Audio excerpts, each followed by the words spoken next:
Saturday was the first day of the Circular Chess Championship Open Qualifiers. In this video, I'm going to show you the final match in its entirety, but first, I want to fill you in on how we got here. 16 people signed up, although unfortunately 5 of them didn't show up, which leaves us with 11 participants. Our first finalist, the 4th seed Oreofallace, had a lucky start with his round 1 opponent, along with both of his potential round 2 opponents being disqualified. Then, in the semifinals, he surprised 8th seed Ivan the Cool with a Circular Scholar's Mate, followed by a 50 move rule draw to take the match 1.5 to 1/2. Our second finalist, the 6th seed and Discord moderator Tqgd, took down 11th seed Epislinky, followed by an upset against 3rd seed Toby KYR. He then beat 2nd seed Maddie Zero in a close match, where both players won convincingly with white, and Tqgd managed to win in a close tiebreaker. And that brings us to our finals match, Oreofallace versus Tqgd. Oreofallace starts off game 1 with the white pieces, and he goes for an opening that I highly recommend, which gets the bishop out to defend the knight, and gets your queen ready to develop right away. Tqgd responds with the same exact move, again getting his queen out and his bishop to defend his knight. Oreo responds moving his knight away from the central ring, which might seem a little bit weird. There's no real threat to it. You know, the bishop can only, there's just nothing really. And so Tqgd starts to push his other central pawn, this one defended by his queen. He's trying to go for an easy, quick promotion, which from what he said in the general chat later, he thinks pushing your central pawns is essential to winning, which definitely could be true. I guess we'll see how the meta develops as more people start to play. And Oreo responds by moving his bishop to the central ring, puts some pressure on this pawn, I suppose. Again, it doesn't really seem like Oreo's doing too much. He's getting his pieces out, but they're not really attacking too much. And Tqgd's getting some advantage by moving his pawns to the center, trying to get those quick promotions. And that's what he keeps doing. Moves his queen's pawn one more square. And now Oreo finally gets his queen out. He attacks the knight. Even though it's defended by Tqgd's bishop, it still could be under threat. And Tqgd pushes his pawn again. Now I'm wondering if anybody spotted exactly what's going on here. Oreo came in again. He got 2 free wins from disqualifications. Then he showed up in the semifinals and won his first match with the Scholar's Mate. Then he comes into the grand finals of the first qualifier and does the exact same thing in the finals. It's just ridiculous. I definitely know that this will not happen very often, if at all, going forward. Now that people know what to look for, know how to avoid it, because it does look a little bit different in circular chess than standard chess. And it's definitely a bit harder to spot with the curved diagonals. But well played to Oreo, showing off some sneaky tricks in the grand finals of the first qualifier. Now let's go on to game 2. Okay, so in game 2, Tqgd has the white pieces, and he goes for the same opening, getting his bishop and queen out. Once again, Oreo responds with the exact same move. Tqgd tries to push his queen's pawn again, and now Oreo decides to do the same thing. So both players are going for their quick promotion. And again, in circular chess, you can only promote to a rook, but that's still very strong because they can take advantage of the big ranks. Now Tqgd brings out his bishop for a quick check. Oreo defends with his bishop. Now that cuts to defense between his queen and his pawn. Tqgd goes for the trade, and Oreo takes back with his knight. Now Tqgd brings out his queen, and since Oreo's bishop is no longer here to defend it, his knight has to move somewhere, just out of the way. He instead tries to go for a queen trade, but Tqgd can just take the knight, and of course the queen can't do anything about it. This also attacks Oreo's other knight, so he has to move that out of the way. And now Tqgd's moving out his knight, likely to castle. Oreo brings out his dark square bishop. This gets it into the game to put pressure on Tqgd's pieces. He's got quite a bit of pressure. He could bring the queen really anywhere, get some good attacks going, and Tqgd goes for the castle. Oreo takes this pawn, thinking it's not defended, but it's actually defended by the knight, so he loses the trade. And now he pushes his rook's pawn, which is not only defended the entire way to promotion, but also lets his rook get into the game. So I think this is a very strong pawn to push. Tqgd tries to kick out Oreo's queen, and Oreo moves it closer to Tqgd's king. Again, with this rook getting into the game, there could be some kind of attack options here. Tqgd sees this, and I think he's going to try to get to this open rank first, so that Oreo can't take advantage of it, can't do any kind of crazy checkmating ideas. And so instead of developing his rook, Oreo pushes his pawn again. Tqgd attacks Oreo's queen again, which forces it back 1 square. And even though this rank is still open, since there's only one other piece on the rank, Tqgd instead decides to push his pawn. And now Oreo can't push this pawn because it's defended twice, so Tqgd could take with the knight first, then if the rook takes, the queen takes, and that's losing a pawn and a rook for just a knight. So he instead decides to push this pawn. Now Tqgd goes for a knight move, which is actually clever because it both blocks this pawn and attacks this now undefended pawn, and that forces Oreo to defend. He chooses to do so with his queen, and now Tqgd just keeps pushing his pawn. There's not a whole lot that can be done because this promotion square is defended twice, so Oreo has to get a couple pieces involved, and I'm just not sure if he can do that in time. So he decides to push his pawn, get a little bit of tempo on the knight. Tqgd doesn't care, just keeps going for the promotion. Oreo takes the knight. Tqgd takes back with the queen first, and now there's very little that can be done to stop this promotion. You can move the queen to central rank, but again, the square is defended, so there's not a whole lot that can be done. He goes for a queen trade, which Tqgd goes for, which of course means that Tqgd can just promote. Oreo keeps pushing his own pawn, but gets blocked by the rook, forces Oreo to defend and also attack the bishop at the same time. Tqgd responds by attacking the rook. Oreo once again attacks the bishop. Bishop comes in to block, but that's a blunder. And now Tqgd starts pushing his rook's pawn. Oreo begins pushing another pawn. And after a few extra pawn moves, Oreo decides to sacrifice a knight, which is probably a good move because there's not a whole lot else that could have been done. For example, he could have put his rook on the central ring, but instead of taking, white could have just promoted anyways. And now that there are 2 white rooks on the central ring, black can only choose to take one of them, and then it's just a trade, which ends up just being a rook for a pawn, since 2 rooks come off the board and a pawn promotes. So probably the only real option here for Oreo. Oreo tries to get his pawn storm going, which does look threatening. Tqgd does not have any pawns more than 1 square past the initial starting position, but this is actually a huge blunder because Oreo's rook is not defended, so he just loses his rook. And now he has to get something going with these pawns or else the game's just over. He tries to keep pushing. Tqgd actually sacrifices a rook, which I think is objectively a bad move, but because he's up so much material, he can do this and just completely break Oreo's pawn storm. So he ends up getting 2 pawns for 1 rook. And now all Tqgd has to do is use his huge material advantage to stop the last of these pawns, and there's not a whole lot that Oreo can do.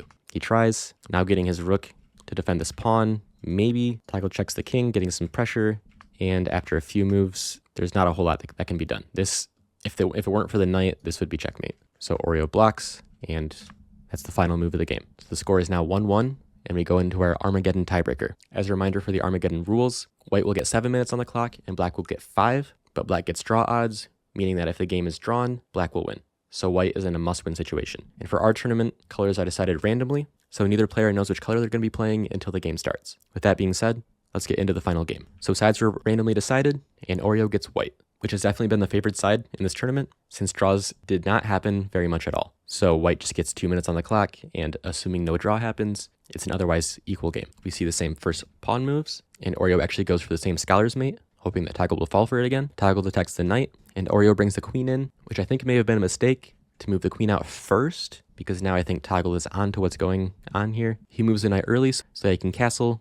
Once Oreo inevitably brings his bishop out, he doesn't, since I'm sure he caught on to the fact that Tqgd knew what was going on. And now instead of castling, Tqgd keeps pushing his pawns. Oreo moves his queen since his knight was undefended, and after Tqgd tries to attack the queen, Oreo has a great move here, and he plays it. So this move attacks the knight and puts pressure on the bishop. So now black doesn't have any knight moves that will defend the bishop, and of course there's no way that the dark square bishop can defend the knight. Tqgd responds by simply taking Oreo's knight, forcing a trade, and then he moves his knight to safety. Oreo keeps up the attack, and Tqgd just keeps pushing his pawn, which does give up a free knight. So now both players are pushing their pawns, and I think this is a mistake from Oreo, because although the pawn is defended by the queen, you have plenty of moves to figure out some kind of defense. For instance, maybe getting the knight in and sacrificing it, which, to be fair, he would have had to do pretty early on, because it takes more than 2 moves to get anywhere where the pawn would be in the same amount of time. Anyway, Tqgd ends up promoting, and Oreo's forced to move his knight from the central ring. Tqgd moves back, and this attacks both the queen and the knight. Oreo, of course, decides to save his queen and gives up a knight. Now Oreo is going for a promotion. Although he only has his queen out as any kind of support, he can get his bishop out, but the lack of development here is really starting to bite him. Tqgd brings his rook back to the central ring, and now Oreo does defend the promotion square with his bishop, so he slides his queen over to put a second defender on the promotion square, but this proves to not be the best way to go about it because Tqgd can easily kick out the queen, so this move probably would have ended up being better. Anyway, Oreo slides his queen out of danger and attacks the rook at the same time, but moving his queen exposes an undefended pawn, which Tqgd takes advantage of. However, doing this takes one of the rooks away from the central ring, so Oreo is free to promote. However, he also left his bishop hanging, so Tqgd takes that with check. Oreo is forced to move his king up one, and now Tqgd is forced to move his queen off of the first 2 ranks, because Oreo has both of those under control. And now it looks like Oreo has the attack. He goes for a check, Tqgd quickly defends with his bishop, and Oreo simply moves back to the original square. Tqgd gets his king to safety with a castle, and this pawn's also defended by the knight, so there's not a whole lot that can be done. Otherwise, there definitely could have been some attacking ideas with the queen and rook, but that just can't be done. So instead, Oreo goes for another pawn push.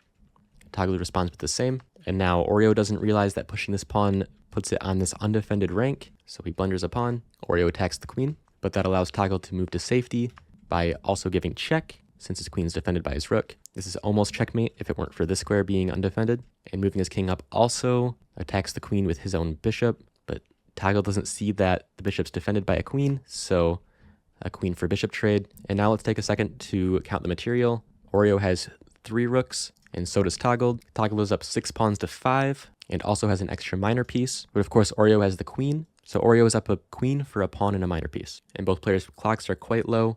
Tqgd has less than 2 minutes, and Oreo has just about 3. Anyway, let's continue with the game. Tqgd quickly responds by skewering the king with the rook. It might look like you can defend with the knight, but that would give up a rook anyways, so he moves the king and gives up this rook instead. Now Oreo brings his knight out and opens up his rook to maybe attack the rook. Now this square is defended by a knight. Tqgd just keeps pushing his pawn, and now Oreo brings his queen to the center. But again, there's not a whole lot to be done here. Tqgd can just get his rook out to defend, and this rook's one move away from getting to the center afterwards. And of course, that's what Tqgd does, gets his rook to defend. Oreo goes for this move, but what he didn't see with this trade is that it only takes Tqgd 1 move, and it took him 2, so Oreo doesn't have enough time to block. Tqgd promotes, and Oreo takes this undefended pawn, also getting the queen out of the way. Now let's check material again. After just a few more moves, Oreo has 1 rook to Tqgd's 3. Both players have 5 pawns, and Oreo still has 1 less minor piece than Tqgd. So now Oreo has a queen for 2 rooks and a minor piece. Tqgd goes for a check with the bishop, forcing the king back, and now Tqgd attacks the queen with his rook, which does open up the back rank, but the rook can just move back, so that's not much of a threat. Forces the queen out of the way. Tqgd checks with his rook, and after the king moves out of the way, Tqgd just starts pushing another pawn. Oreo does the same thing, and now we see Tqgd blundering a pawn, just like we saw Oreo do earlier in the match, because this rank is completely undefended. And Tqgd responds by moving his bishop so that the pawn cannot push any further without being defended. Oreo moves his queen to defend the pawn, and perhaps to come in and try to kick this bishop out. Tqgd brings a second rook to the center, which is a very strong thing, especially when you're trying to promote or stop your opponent from promoting. Oreo develops a knight, which frees up his rook to get into the game, which is definitely something he should be doing. And again, looking at the clock, both players have very little time. Tqgd with just over a minute, and Oreo with just under 2 minutes. Tqgd brings another rook over to Oreo's side of the board, which, just like we saw in the last game, Tqgd could easily just sacrifice the rook, since Oreo doesn't have very many pawns left, and Tqgd's up quite a bit of material. And now Oreo brings his rook in to defend his pawn. This wouldn't keep Tqgd from sacrificing his rook, but it does get the rook into the game. He can attack the bishop maybe. And so now Tqgd moves his rook, putting a lot of extra pressure on this pawn. Oreo decides to push it, but there's not a whole lot that can be done here, since the promotion square is blocked by the rook, and what he didn't see, likely because of time pressure, is that this pawn here's a queen. This rook is on the same rank, and there's nothing to stop it. So now Tqgd has even more of a material advantage, but again, with such low time on the clock, anything can happen. Oreo brings one of his last 3 pieces a little bit further into the game, and now we see Tqgd capture the pawn, which is no longer a sacrifice, because he can just take back with his bishop. Oreo attacks, Tqgd moves out of the way. Now Oreo is going to start pushing some more pawns. Tqgd will do the same, and without any kind of piece that can take advantage of the extra space, no rooks or bishops, it's going to be very hard for Oreo to get back into this game. But let's see what happens. Oreo brings his king in. Of course, when you're low on pieces, you kind of need to utilize the king. The pawn push keeps going. Tqgd does it again, sacrificing a rook for a pawn. Since he's up so much material, it's something that he can definitely get away with. And now there's just simply no way for any of Oreo's pieces to get here in time, and Tqgd's going to get another rook. Oreo trades off the minor pieces, and since he's already down material, this is really bad for him. He only has 1 knight and 3 pawns, but he keeps fighting. He's going to try to push another pawn. Now Tqgd goes for the attack. He's got 2 rooks, which can easily do a ladder mate. Oreo blocks with his knight, which allows Tqgd to go for yet another sacrifice. And now let me remind you, because it's Armageddon, all Tqgd has to do is draw this game, so he doesn't have to be worried about any kind of stalemate. All he has to do is make sure that Oreo cannot promote any of his pawns. And so Tqgd keeps pushing his pawns, because if Oreo tries to push, Tqgd will always have this central rank, since there's no way for Oreo to catch up with Tqgd's rook unless he isn't careful. He can easily just keep moving it around. So Oreo tries to push, Tqgd keeps pushing, Oreo gets his king in, and Tqgd makes another rook. And again, Tqgd knows that all he has to do is keep Oreo from getting any promotions. So he sacrifices yet another rook. And now all he has to do is stop this last pawn push, and there's nothing else that can be done. Oreo tries to get his king into the game. Tqgd makes yet another rook, and once again, sacrifices it. Oreo takes back, of course, and now there's nothing left to do. Tqgd interestingly goes for a check first, before taking the pawn, but now the game's officially over. No matter what, even if he times out, it'll be a draw, timeout versus insufficient material. But anyways, they play on, and after making yet another rook, Tqgd begins going for a ladder mate, and this position, I believe, nope, a couple more moves. This position is checkmate, because this rook cuts off this file. This rook, of course, checks the queen, and the rest of the file, and the king defends the last 2 squares that the king could run off to. And with that, Tqgd wins day 1 of the Circular Chess Championship Qualifiers. As a reminder, that means he wins a $20 Steam gift card, and he automatically qualifies for the 8-person championship bracket that will begin in a couple weeks. Players also earn points based on how they placed, and after all 4 qualifiers, the 8 players in the tournament will be the winner of each of the 4 qualifiers, as well as the top 4 point earners. With that being said, here are the current standings, and of course, there's a lot more circular chess to be played, so these will almost certainly move around. And with that, I just want to say thanks for watching. If you competed in the qualifier, thanks for playing, and I hope to see a bunch of you in future qualifiers, and I also hope to see you in the next video.